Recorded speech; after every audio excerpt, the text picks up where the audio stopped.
Why do so many people think that learning a foreign language is difficult?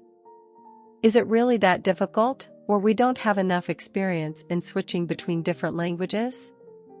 Are we not focused enough?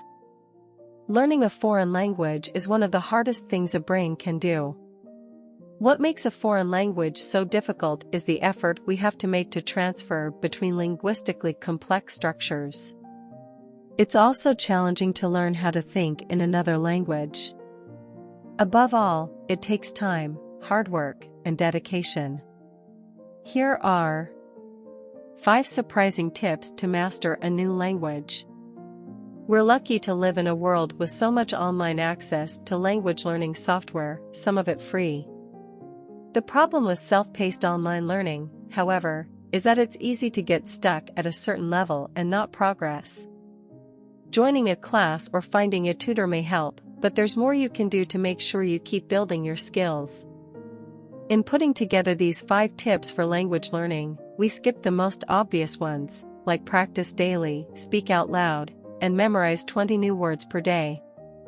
Instead, we dug into our past language learning experiences, we have quite a few of them, to pinpoint the tips that really got us over the biggest humps. Number 1. Don't let yourself be too successful. This tip, don't let yourself be too successful, is the single most important one when learning a language, and often the hardest one for people to do. It means you should never be achieving 100% in your practice or tests. If you are at 100%, you're not being pushed past your limit or studying at a high enough level. To learn a language, you need to be constantly challenged. So, aim to be successful at about the 80% mark with a 20% failure rate, whether you're making the wrong conjugation or unable to find the precise word you want. The same goes for listening and reading. You should be able to understand about 80%, not 100%.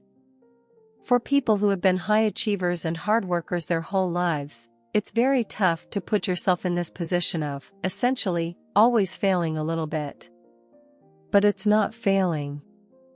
It's language learning. Number 2, force yourself to talk with people, in the world or in an app. We can assure you that we know how hard it is to strike up a conversation with strangers in a language you barely speak. But it's possible.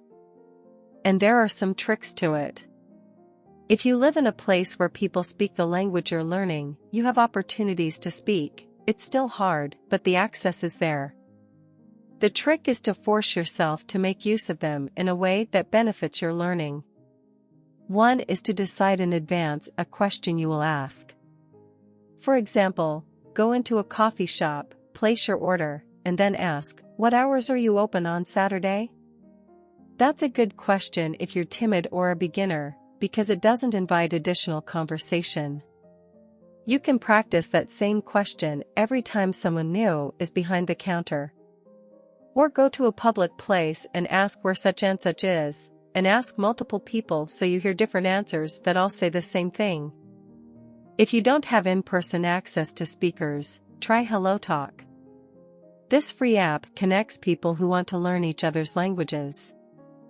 That way, you can chat with people in both the language you're learning and a language you already speak. You can stick to chatting by text, or you can also send audio recordings and even make direct phone calls from the app.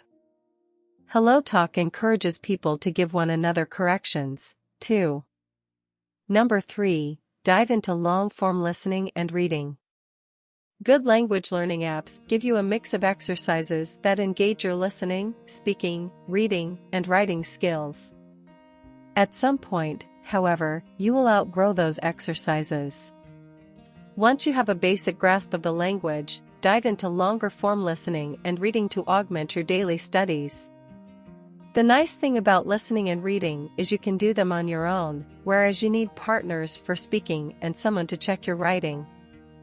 Find a podcast in the language you're learning or a few YouTube channels and listen or watch a few times a week. Repeat episodes you like. In addition, pick up a book, magazine, or long-form articles that are the right level for you and read for 20 minutes every day. Use a timer. Number 4, for new-to-you writing systems and sign languages, get a specialized app.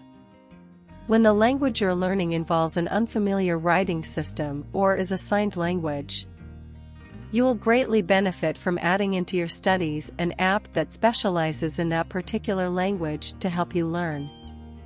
While I adore big-name apps that teach many languages like Rosetta Stone and Duolingo, they tend to be not so good for learning a unique feature of a language, like how to write and read Arabic, for example. When looking for a specialized app to help you with these finer points, the app you choose depends on which language you're learning.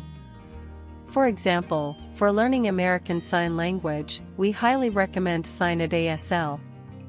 For Japanese, where the order in which you draw strokes to write a character matters, Human Japanese is especially helpful when used on a touchscreen. To find apps, search online, but also ask other people who have learned the language which apps they found helpful. Number 5, remember it's a language test, not a truth test. We have a saying, it's a language test, not a truth test. It comes into play the most in speaking situations. For instance, one time a small group class and the teacher was asking each student to talk about their heritage and extended family. When one woman's turn arrived, she fumbled her words and seemed distressed. She started explaining how she was adopted and didn't know her heritage. She definitely didn't want to be having this conversation in any language. But it's a language test, not a truth test. So she could have said, "My grandmother is from Poland," and no one would have been the wiser or cared. Here's another example. A common topic in beginner language classes is professions. If the words for lawyer, doctor, taxi driver, and pharmacist are what would help you most before you go live in a foreign country, use them. Your mother is now a doctor and your sister is a pharmacist. No one cares if it's the truth. If someone asks detailed follow-up questions, you say, "Well, it's not the truth. I'm just practicing." You're not in class to share intimate details about your life. You're there to practice speaking and to learn new words. Don't dig deep for the truth if it makes you uncomfortable, especially during the early stages of learning a language. It'll throw you off and make the whole experience horrible. Save the discussion of nuanced feelings for when you're at the upper intermediate and advanced phases of learning. Even then, you don't have to tell the truth. Thank you for watching the video. Remember to like, subscribe and share with your family and friends this useful information.